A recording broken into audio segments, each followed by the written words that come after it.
Queridos em Cristo Jesus, a nossa primeira intenção aqui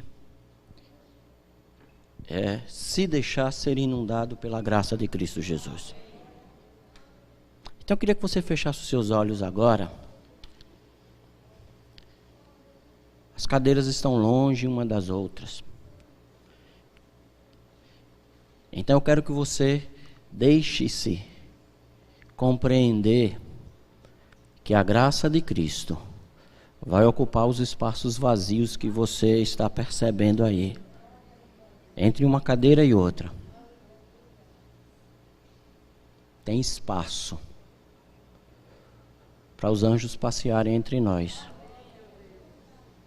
E eles estão aqui. O Espírito Santo de Deus está nessa manhã.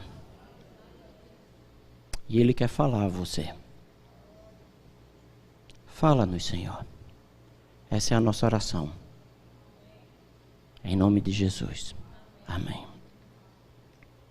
Uma das marcas bem distintas, bem características da nossa tradição protestante evangélica é o individualismo. Quando a gente prega o evangelho, a gente quer que a pessoa aceite individualmente a Jesus. Não é assim? Cada um dará conta de si mesmo a Deus. Essa é a nossa tradição. Nós crescemos sendo ensinados assim. Não está errado não. Não é isso? Não está errado não. Mas nessa manhã, eu quero lhe pedir, não sei se você vai conseguir, mas eu quero lhe pedir que você faça aí um esforço mental. Eu gostaria que você pensasse coletivamente. Para o que eu pretendo dizer nessa manhã, aquilo que o Espírito Santo me trouxe, é muito interessante que você não pense em você, pense na comunidade. Você é parte desse povo. E o que eu tenho a dizer para você nessa manhã só vai fazer sentido no grupo. Por que eu estou dizendo isso? Porque muitas vezes você pode pensar assim: ah, mas comigo isso não acontece.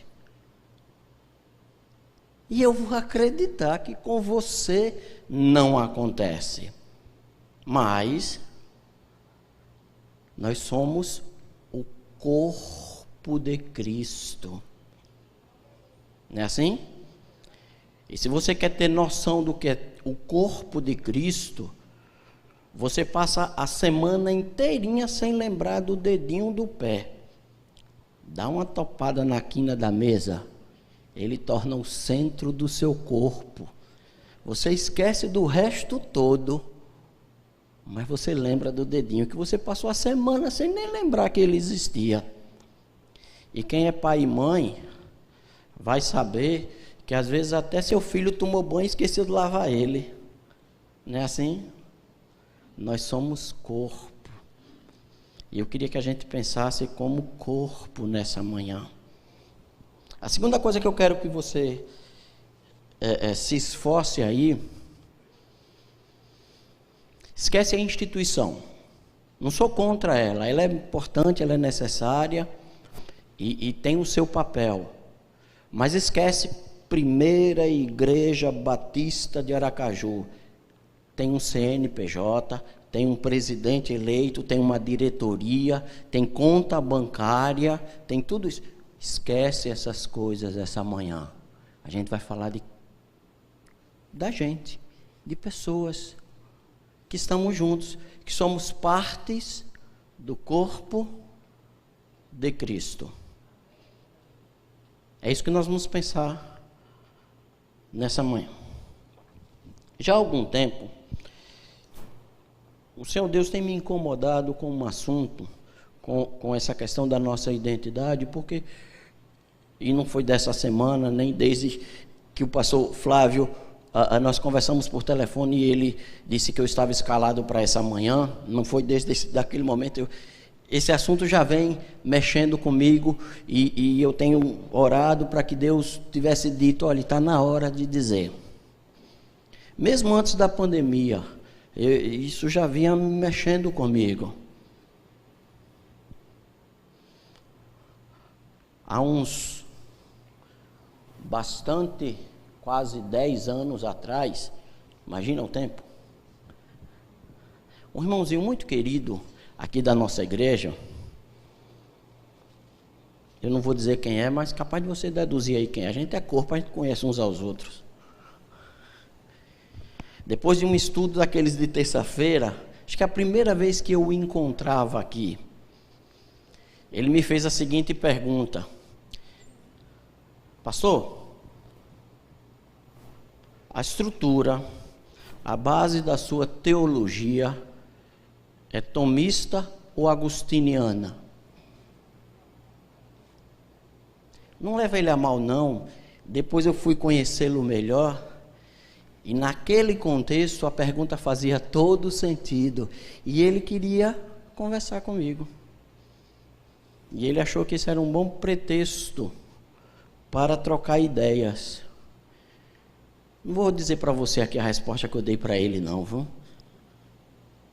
Mas se você depois tiver curiosidade, viu? Estou aqui com alguns dos meus professores lá do CETEBASE. Se vocês depois quiserem que eu apresente a vocês a resposta que eu dei para eles, a gente conversa. Ou mesmo que você não seja professor de teologia, a gente pode conversar.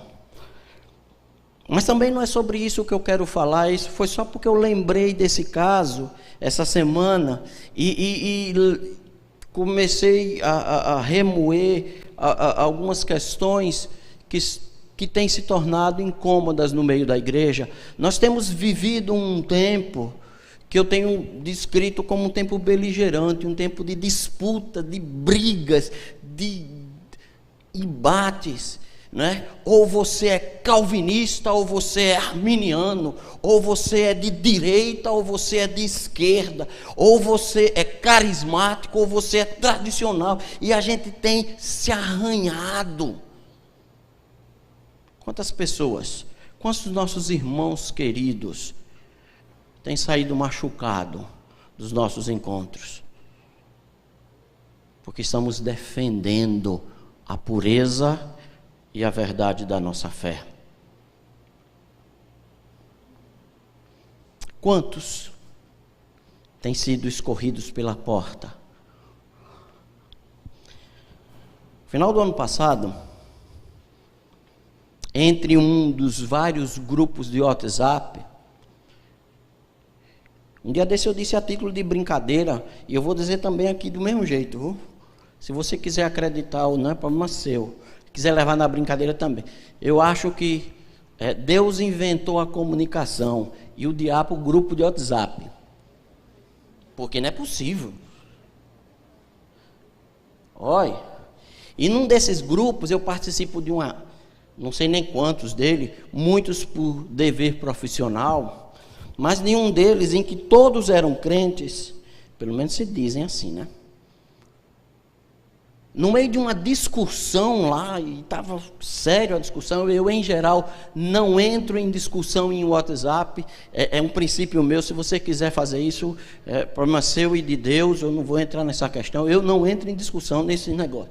Mas eu acompanho, eu fico lendo. E de repente um dos membros lá do grupo disse um impropério, um negócio muito feio em relação a outro, e nessa hora eu não me contive. Fui no privado, porque no grupo eu não me pronuncio, e só fiz a pergunta. Dei um print, sabe como é que a gente dá um print? Passei no privado e disse: você chamou isso aqui a alguém pelo qual Jesus foi à cruz? Esse palavrão que você disse é dirigido para o homem da cruz? Porque é assim que a gente vive. Não, mas eu vivo, mas Cristo. Você tem certeza que você está achando que o homem da cruz é isso aí que você disse? Nós temos vivido tempos muito machucados. Porque a gente, infelizmente, tem perdido a nossa identidade. Evangelho de João, capítulo 13, verso 35. Dá para jogar aí na tela?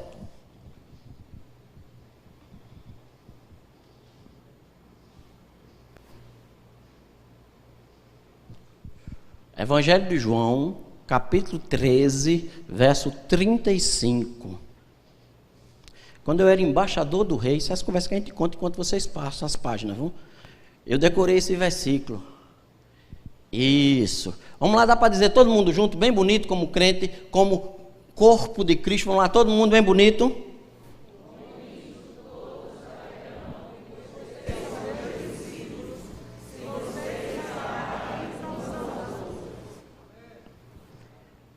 As pessoas vão conhecer que isso aqui é discípulo de Cristo.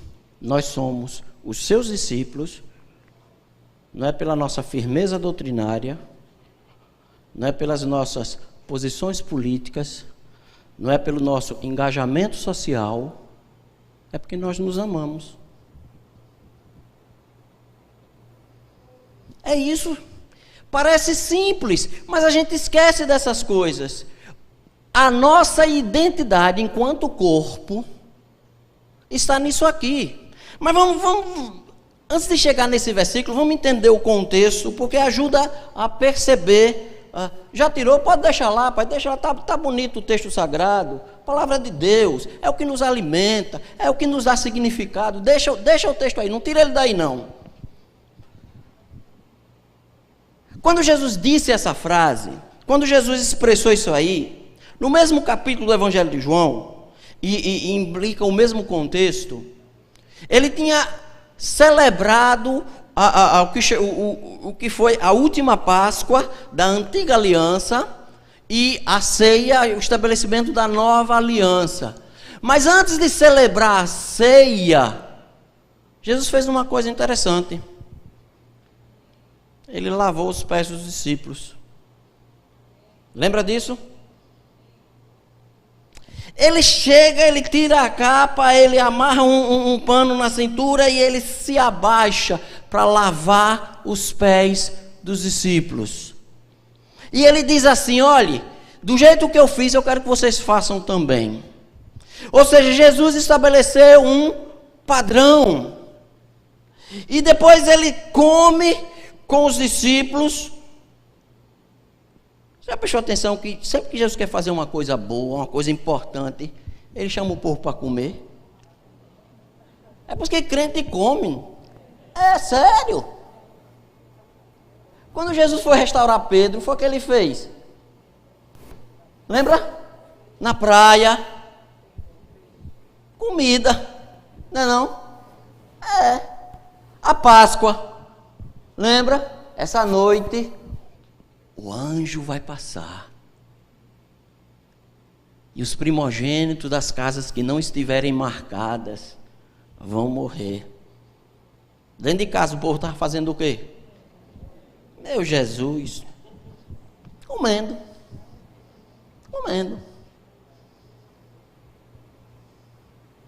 Tem tudo a ver com a nossa fé.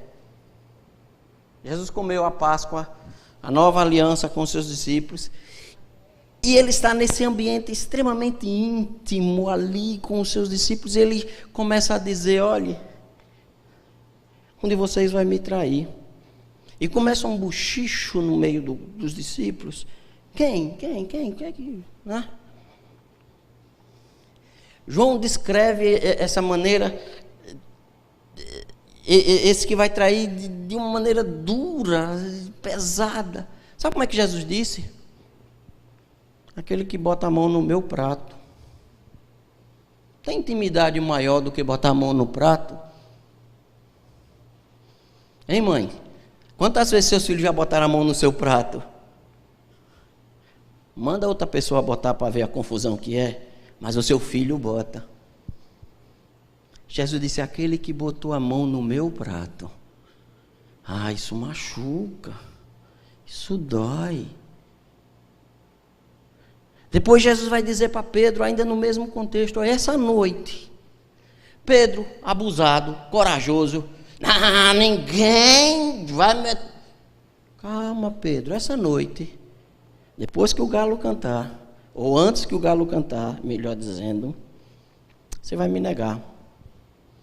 E estamos nesse contexto e Jesus vai falar, olha, logo depois, na casa do meu pai há muitas moradas, se não fosse assim eu teria dito isso a vocês. Mas é nesse contexto que Jesus vai dizer, olha, sabe como é que eles vão conhecer que vocês são meus discípulos? Que vocês estiveram comigo, que vocês têm intimidade comigo, que a coisa aqui é diferente, se vocês tiverem a capacidade de amar uns aos outros. Olha que Jesus falou em luz do mundo, sal da terra. Olha que Jesus falou reinterpretou a lei. Ouvistes o que foi dito? Não adulterarás. Eu, porém, vos digo, se você olhar no rabo de olho e desejar a mulher e o marido que não é seu, já está em pecado. Jesus falou isso. Jesus se abusou quando transformaram o santuário num lugar de comércio. Se tem uma coisa que incomoda a Jesus é quando a gente trata dinheiro como Deus. O Deus do capitalismo, que é o dinheiro, ofende o Senhor Jesus Cristo. Ele pega no chicote e dá-lhe nas costas. Mas não é isso que nos identifica, não. Nada disso.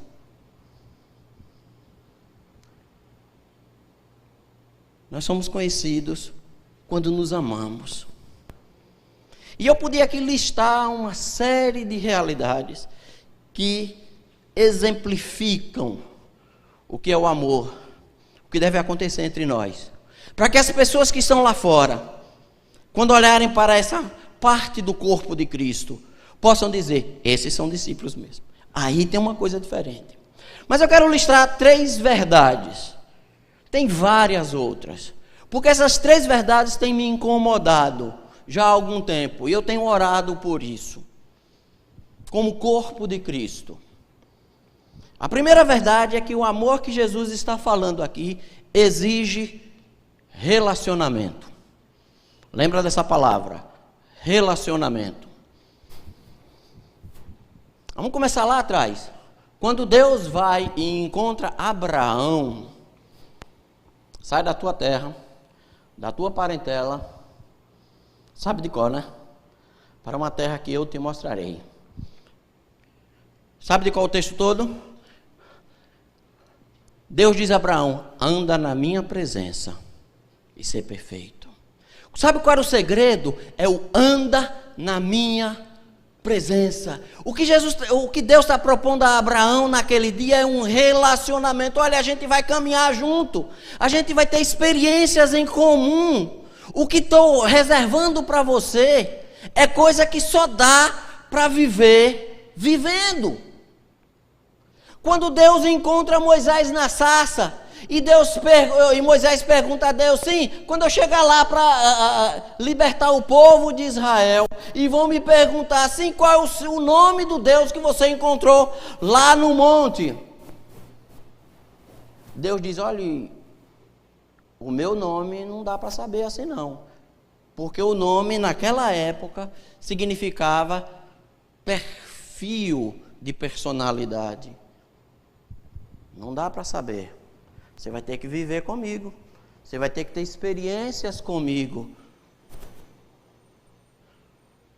Mas isso é tão forte para Deus. Preste atenção, 2 verdades bíblicas. A primeira, nós cristãos cremos num Deus que é Trindade.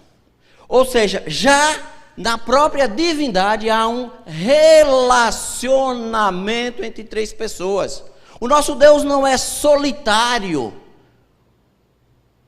Deixa eu abrir um parênteses aqui.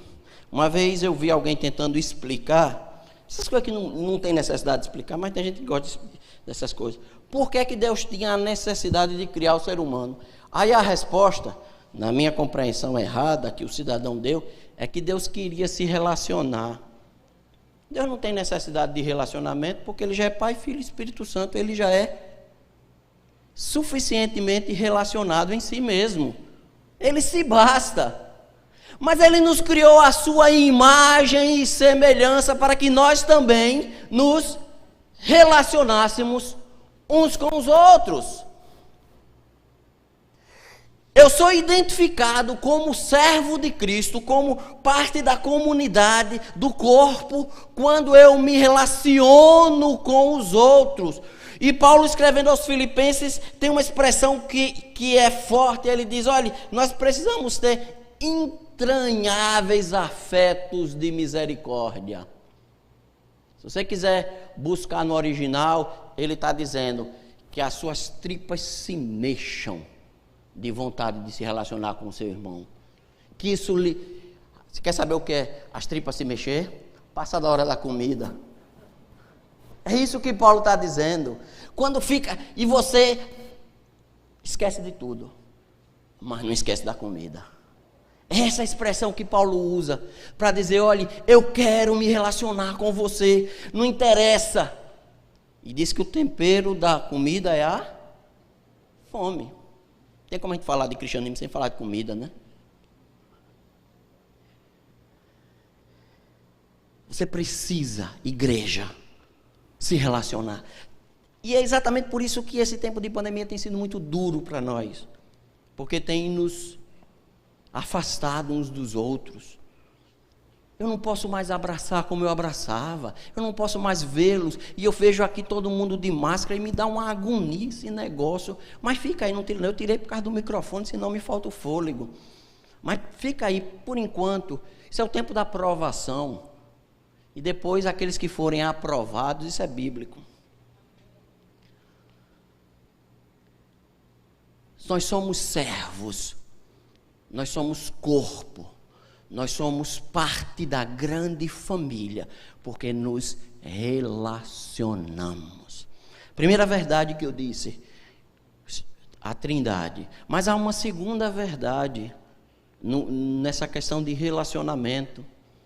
Deus valoriza tanto, prioriza tanto relacionamentos. Ele criou o universo com a sua palavra. Disse Deus: haja luz. E houve luz. Não é assim? Mas quando ele foi criar o ser humano, ele não disse: aconteça, ser humano. Não foi assim. Façamos o homem à nossa imagem. Eu quero me relacionar com ele. Agora não é só uma questão de poder, mas de relação. Deus levou isso tão a sério, que quando o homem pecou lá no Éden, Deus fez um plano e estabeleceu da seguinte maneira: olhe, eu vou entrar na humanidade, eu quero me relacionar com esse povo, eu quero conversar com esse povo, eu quero viver como esse povo vive, eu quero estar no meio dessa gente. Deus queria estar no meio da gente, Deus queria se relacionar conosco, e o que Ele pede à igreja: se relacionem. Ah, mas eu não gosto. Ele não está pedindo para você gostar de ninguém, mas para você ter um convívio, para que você deseje estar junto. E muitas vezes nós saímos feridos e machucados porque não desejamos estar juntos e nos incomoda a presença do outro.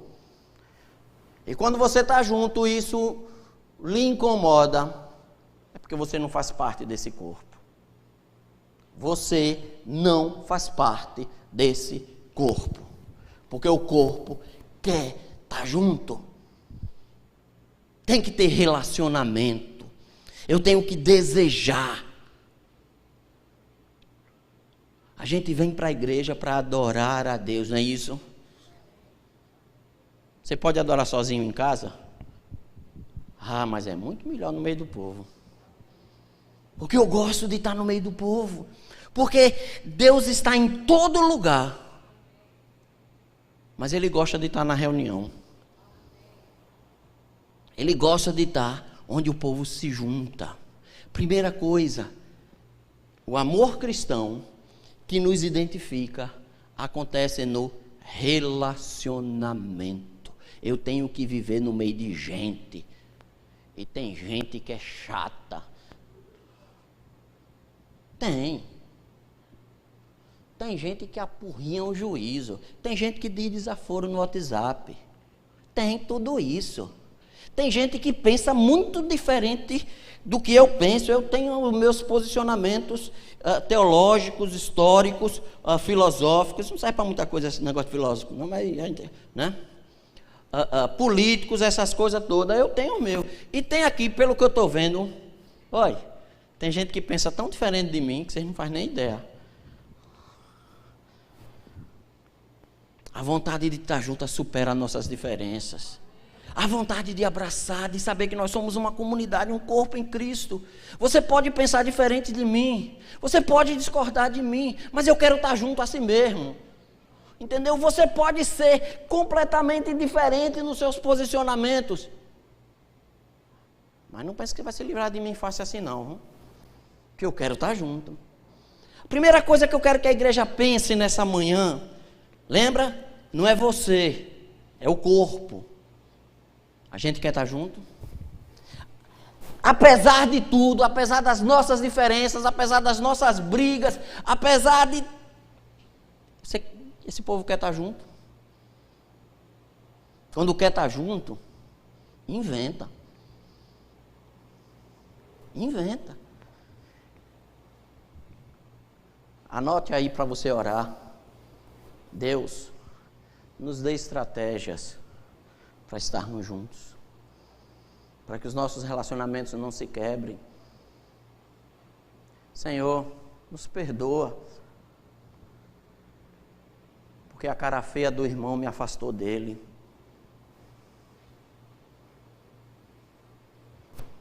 Primeiro ponto, relacionamento. Mas há um segundo ponto, que é consequência desse primeiro, acolhimento. O corpo de Cristo é um corpo que acolhe, é um corpo que abraça.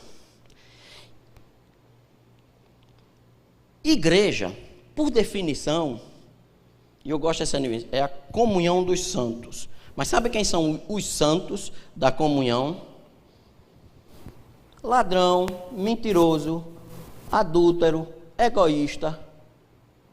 Todo mundo é assim. Eu sou assim, você é assim. Ninguém aqui é santo por natureza. Nós fomos santificados. E por sermos santificados, nós fomos acolhidos na comunhão. Igreja é lugar de acolhimento. E essa madrugada eu estava lembrando do episódio que aconteceu uns anos atrás, lá na repartição onde eu trabalho. Permitam-me o exemplo pessoal. Um dia lá eu perdi a cabeça e o velho homem se manifestou. Acontece. Aí eu lembrei de Lutero, sabe? Lutero dizia assim.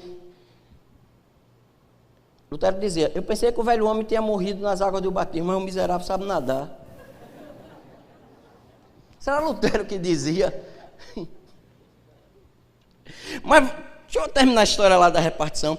Aí um dos engenheiros que trabalha comigo, ele disse assim, mas logo você que é pastor, que devia ser a melhor pessoa.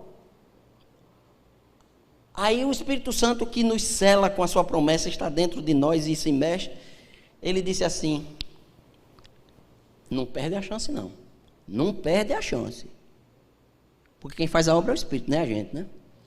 Aí eu disse, e quem foi que lhe disse que eu sou gente boa? E quem foi que lhe disse que eu sou uma boa pessoa? Eu sou ruim que você não faz ideia. O que me faz diferente não é a minha natureza, porque a minha natureza é má. O que faz diferença é a ação do Espírito Santo na minha vida. Eu tenho que ter consciência de que eu não sou bom.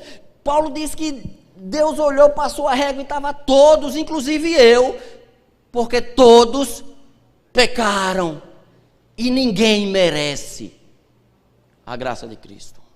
Porque o salário do pecado é a morte, mas o dom gratuito de Deus é a vida eterna em Cristo Jesus. Nós fomos acolhidos e a igreja tem que ser um lugar de acolhimento, onde aquele que é pecador, onde aquele que é miserável, ele possa saber, ali é o lugar para onde eu vou. Mas infelizmente nós temos transformado as nossas comunidades em lugar de julgamento, o que é exatamente o oposto daquilo que Jesus queria.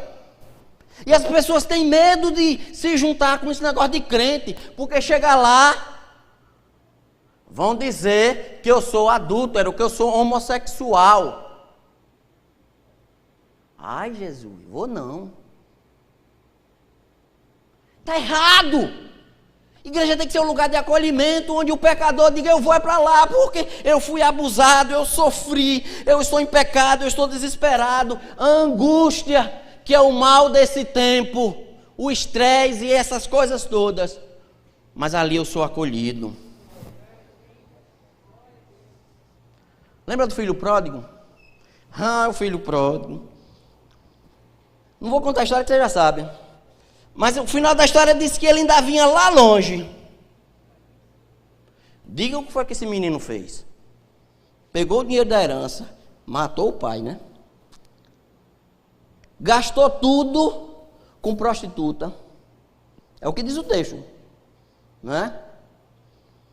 Foi comer lavagem de porco. Imagina se vinha fedendo esse menino. Mas ele vinha lá longe, o texto diz que o pai se levantou e foi ao encontro dele, e o abraçou e o beijou, porque primeiro vem o acolhimento. Você do jeito que está, você é trazido à comunhão do Pai. A igreja tem que ser a comunidade onde o pecador, onde o pervertido, onde o miserável, mas ele entra ali e você já começa a olhar assim, ih, rapaz, o que é que está fazendo aqui? Né? E a jovem entra mostrando mais do que devia. Aí as santas mulheres de Deus já olham para o marido. Epa, olha para onde você bota esse olho aí. Antes de acolhê-la, você já julgou. O que é que está fazendo aqui? E a igreja está doente, porque não acolhe. Depois que abraçou e beijou, chama os empregados, agora dá um banho no menino, bota uma roupa limpa. Primeiro acolhe. A mulher apanhada em flagrante adultério. Depois que o projeto de apedrejamento não dá certo, Jesus olha para a mulher. Primeira coisa que Jesus diz: eu também não condeno. A gente sempre dá ênfase, mas vai e não peques mais. Mas isso é depois. Primeiro eu não te condeno, primeiro seu lugar é aqui, com seus defeitos todos, com seus pecados, com a sua vida troncha toda, com tudo errado que você tem, seu lugar é aqui. Isso é amor cristão. E se a igreja não for capaz de acolher o torto, o doente, o marginalizado, o esquecido, a gente não vai ser conhecido pelo nosso amor. Vai ser uma placa na porta de um prédio. E só isso. Tem que acolher. Tem que chegar. Hoje de manhã a gente estava conversando em casa e lembrando do episódio de Jesus na cruz. Que Jesus diz ao... O povo diz bom ladrão. Essa palavra não existe não. Se ele é ladrão não é bom. Óbvio. Não é? Isso é que o povo inventa para tentar suavizar. Ele era um péssimo homem. Ele estava sendo condenado porque ele fez mal à sociedade. Lembra-te de mim quando entrares no teu reino. Hoje mesmo, primeiro Jesus acolhe. Ele não ia descer da cruz. Ele não ia ter aquilo que Calvino chamava de os atos exteriores de santidade. Que a gente se acostumou como marca de crente. Não bebe, não fuma, não joga, não dança, não mente. Ai, se fosse verdade. Porque tem crente que mente, que faz dó, viu? Ainda manda no zap esse negócio do cão. No grupo do zap, né? Fake news. Sabe quem é o que é fake news? É mentira. E sabe o que é mentira? O filho do diabo. Se você espalha fake news, você é filho do diabo. Fechar que não é disso que eu vou falar. Senão a gente se perde. Tem que ter acolhimento. Tem que ter aproximação. O ladrão da cruz, hoje eu lhe acolho. Hoje você vai estar comigo no paraíso. A vida de santidade Esse negócio assim. E olha que foi Jesus que falou de novo nascimento para Nicodemos. Isso tudo, isso aí a gente resolve. Isso é a graça que faz por nós. Não sou eu que faço. Não sou eu que mudo a minha vida. Mas eu tenho que ter na comunhão. Lembra? Você pode dizer, mas eu acolho. Comecei dizendo, pensa na comunidade e não na sua própria história. Eu sei, graças a Deus, porque a gente aqui que acolhe e acolhe bem. A sua comunidade de fé está acolhendo os marginalizados, os doentes, as crianças que às vezes não tem sequer o que comer, as mulheres que sofrem abuso doméstico e chega aqui e não tem nem coragem de dizer eu estou machucada, porque tem medo que lhe bote o dedo na cara e diz a culpa é sua. E Jesus está dizendo, vem a mim todos vocês que estão cansados, sobrecarregados, estrupiados, esfomeados, sofridos, marginalizados, venham e eu vos aliviarei. Troque essa vida de sofrimento que você tem por essa comunidade acolhedora.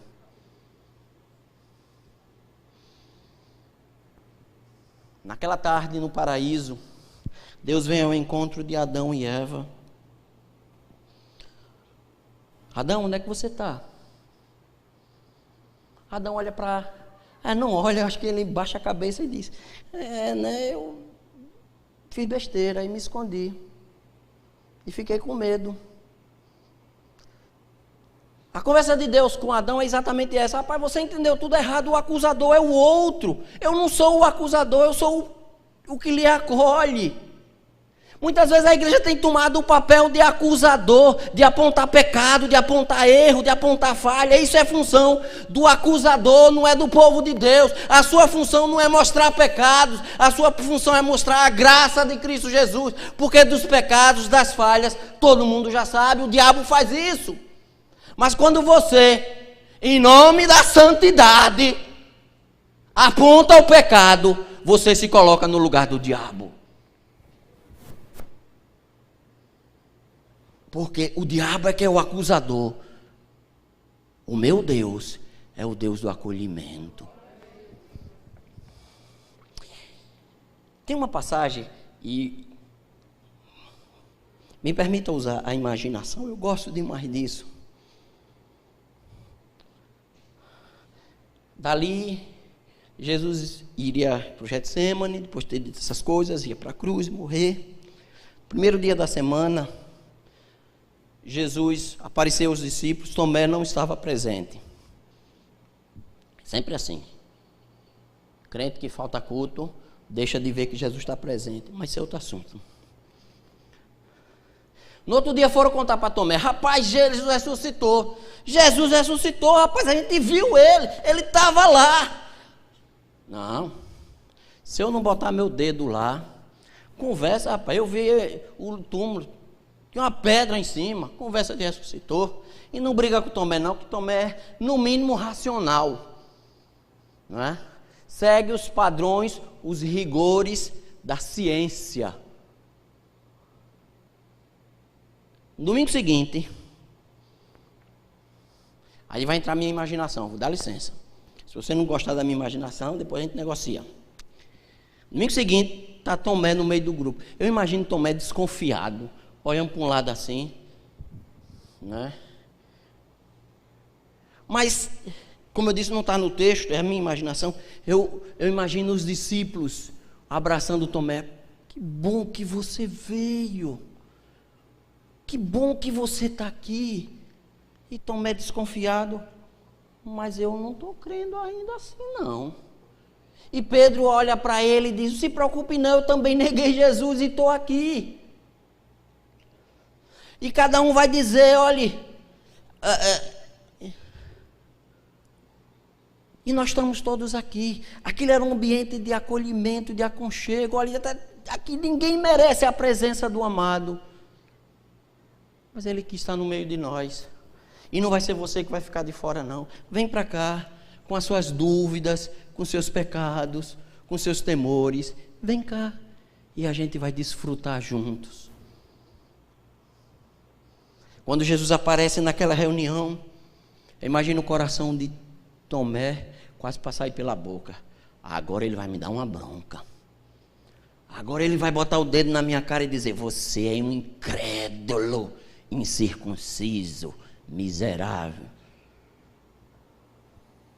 Jesus chega e eu posso imaginar a voz de Jesus. Sabe aquela voz gostosa, suave? Tomé, meu filho, vem cá.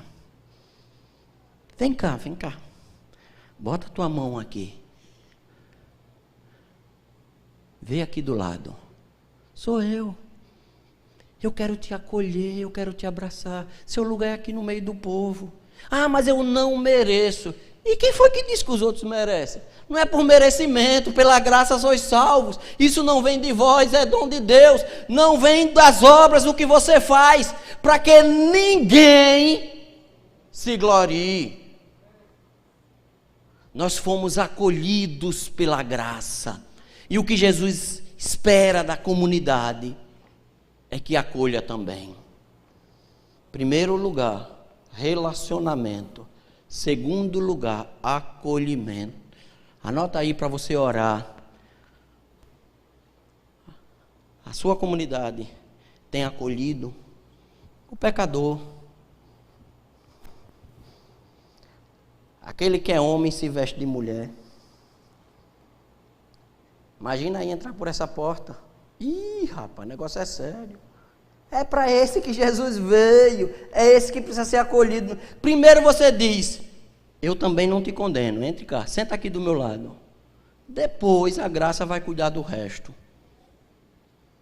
Relacionamento, acolhimento. Mas a gente está falando de comida também. E vem o terceiro ponto. Partilha. O que Jesus fez foi partilhar, foi dividir, foi dar. Ninguém tem maior amor do que esse, de dar a vida pelos seus amigos. O amor que deve acontecer é um amor que dá, que partilha. Naquela primeira final de tarde da ressurreição, Jesus caminhou com 2 dos discípulos que estavam indo de Jerusalém a Emaús, 12, uma légua, quase 2 léguas, de Jerusalém a Emaús, caminhando na perna da quase uma tarde inteira. E Jesus entra no meio da conversa deles dois e eles não sabem com quem estão conversando. E eles não conseguem identificar. E o texto diz que Jesus começou a explicar. Deu uma aula de teologia bíblica, como nenhum professor nosso hoje pode dar. Foi Jesus que deu, você imagine. Não se sinta ofendido não, mas essa comparação é injusta, né? Você imagina a aula, foi um curso inteiro de 4 anos naquela tarde. Que ele diz que ele começa com Moisés e vai explicando. E o texto diz que o coração ardia e queimava por dentro. Isso é bom, isso é excelente. Mas eles não conheceram Jesus. Sabe como foi que eles conheceram Jesus? Quando Jesus entrou na casa e partiu. Quando parte o pão, Jesus é conhecido. Quando a igreja parte o pão, e aqui você pode, e eu já preguei nesse texto, exemplificando a ceia e tudo, e não está errado, mas eu quero chamar a atenção que é na partilha, no pão compartido. Quando eu divido o que eu tenho, o meu pão, e dou, Jesus é conhecido no meio da comunidade. Os seus olhos se abriram. Talvez seja por isso que o mundo lá fora não conhece Jesus no meio da comunidade, porque nós não temos partido o nosso pão, porque não há partilha, é o meu e o seu.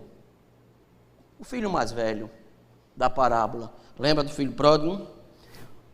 Trabalhei esse tanto de tempo e nem um cabrito magro eu ganhei. O pai chega para ele: você entendeu tudo errado, meu. Entendeu tudo errado. Eu não preciso desses cabritos, não. É seu. Se você nunca leu o Salmo 50, lê lá que Deus é de uma ironia fina, gostosa. Ele está dizendo o seguinte: olhe, vocês estão me trazendo suas ofertas, seus bois, como se eu precisasse de alguma coisa. Eu não preciso disso não. Lê o Salmo 50 depois com calma. Porque fui eu que criei o boi. E se eu tiver fome, eu mesmo dou conta de comer o boi. Deus não precisa da sua adoração. Deus não precisa do seu culto. Deus não precisa do seu louvor. Muito bonito, glória a Jesus, continue cantando. Deus não precisa disso não. Mas Deus quer que eu seja conhecido pelo pão partido. Ah, mas o meu pão é pouco. E Jesus está sentado na porta do templo. E as pessoas vêm trazer a oferta. Envelope gordo, eita. Né? Antigamente era o cheque, agora não precisa mais nem trazer aqui, faz transferência bancária. Bonito, né? Alguns dízimos, glória a Jesus por isso. Diz amém. Alguns dízimos têm mais zeros do que o salário de outros por aqui, sabia disso? É sério. Mas Jesus estava sentado ali olhando, curiando. De repente vem, sabe aquela velhinha, cabelo branco, passinho devagar, velhinha que você gosta de abraçar, gente boa, né? A gente precisa desses velhinhos na igreja. É marco da história. Chega aquela velhinha, 2 moedas. Dependendo de onde cair lá no gasofilácio, capaz de nem ser contado.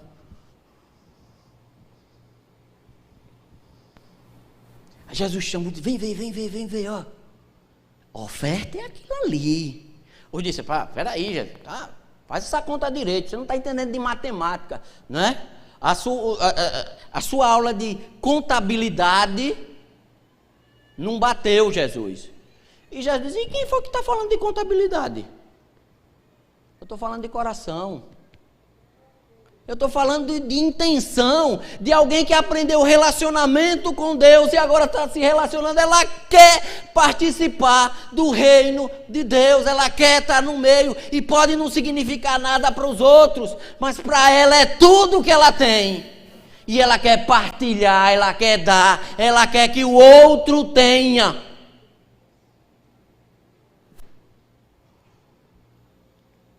Quando você partilha o que você tem, Jesus é conhecido na comunidade. Relacionamento, acolhimento e partilha. Se não houver isso na igreja, a gente vai continuar se espinhando, se machucando. Vai continuar saindo gente daqui, chorosa, com traumas, e ninguém vai conhecer que isso é povo de Deus. Terceira oração que eu quero que você faça. Deus não está perguntando quanto você tem,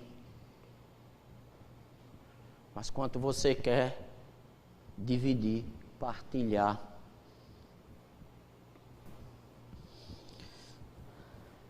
Nós somos um corpo. E nós seremos conhecidos não pela nossa doutrina, não pela nossa teologia. E olha que eu levo isso muito a sério. Jesus também levou, viu? Mas não é isso que nos identifica. Não é pela nossa política. Não é se você é pré-milenista ou amilenista. Não é isso que vai fazer de você. Mas é se você é capaz de amar o seu irmão. Feche os seus olhos, baixe suas cabeças.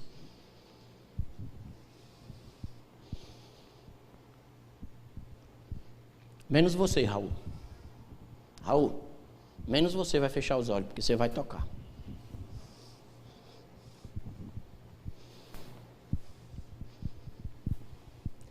Como eu disse lá no começo, não pense em você, indivíduo. Pense no corpo. Eu quero que você levante um clamor pela igreja agora. Pela comunidade, pelo povo. Se você vai dizer, pastor, mas tudo isso que você disse eu já faço. Eu quero que você ore pela comunidade. Também eu não quero que você ore pela primeira igreja batista de Aracaju, pela instituição, pelo CNPJ, pela diretoria. Eu quero que você ore pelo povo, pela comunidade, pela comunhão, para que haja relacionamento entre esse povo. Clame a Deus por relacionamento agora. Vou dizer de coração, eu creio num Deus que faz milagre. E se você não sabe como isso vai acontecer, a sua parte não é saber, é clamar. Clame por relacionamento. Igreja de Cristo, clame por acolhimento, para que as pessoas se sintam bem recebidas. Eu não estou falando daquele aperta a mão do seu irmão aí não, que a gente fazia. Agora deixa de fazer por causa da pandemia, né? Não saia daqui sem apertar a mão de 5 pessoas. Fala sério, isso não serve para nada. O que vale é acolhimento. É o sofrido que entra ali. É a mulher machucada que entra ali. E ela sabe que aqui ela é bem-vinda, que aqui ela é abraçada. Peça a Deus que isso aconteça no meio do povo. Clame a Deus agora por partilha, para que a igreja tenha o santo hábito de dividir tudo o que tem. Capítulo 2 de Atos dos Apóstolos diz que Deus acrescentava todo dia, aqueles que estavam sendo salvos. Sabe por quê? O versículo anterior diz exatamente: porque nenhum deles tinha nada considerado como seu, mas traziam tudo, partilha, traziam tudo aos pés dos apóstolos, de modo que não havia no meio da comunidade ninguém que passasse necessidade.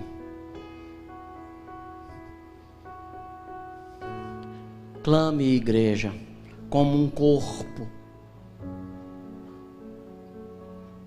como uma família que somos, como uma comunhão e comunidade, para que haja relacionamento, para que haja acolhimento e para que haja partilha daquilo que Deus colocou nas nossas mãos. Amado Senhor, esse é o teu povo. O teu corpo está reunido aqui, parte dele. Tem misericórdia desse povo. Mostra mais uma vez que a tua graça é maior do que os nossos pecados, maior do que as nossas limitações, maior do que as besteiras da nossa caminhada, Senhor. Faz acontecer relacionamentos verdadeiros no meio do teu povo. Ouve o clamor do teu povo agora, Senhor. Dá-nos um coração aberto para acolher aqueles que estão lá fora, para que eles possam perceber que não há lugar melhor do que na tua presença no meio do povo. Pai Santo, abre a mão do teu povo, que o pão seja partilhado, para que todos nos sintamos parte desse corpo. Assim todos conhecerão que aqui estão os teus discípulos. Que aconteça esse amor pela tua misericórdia, em nome de Jesus. Amém.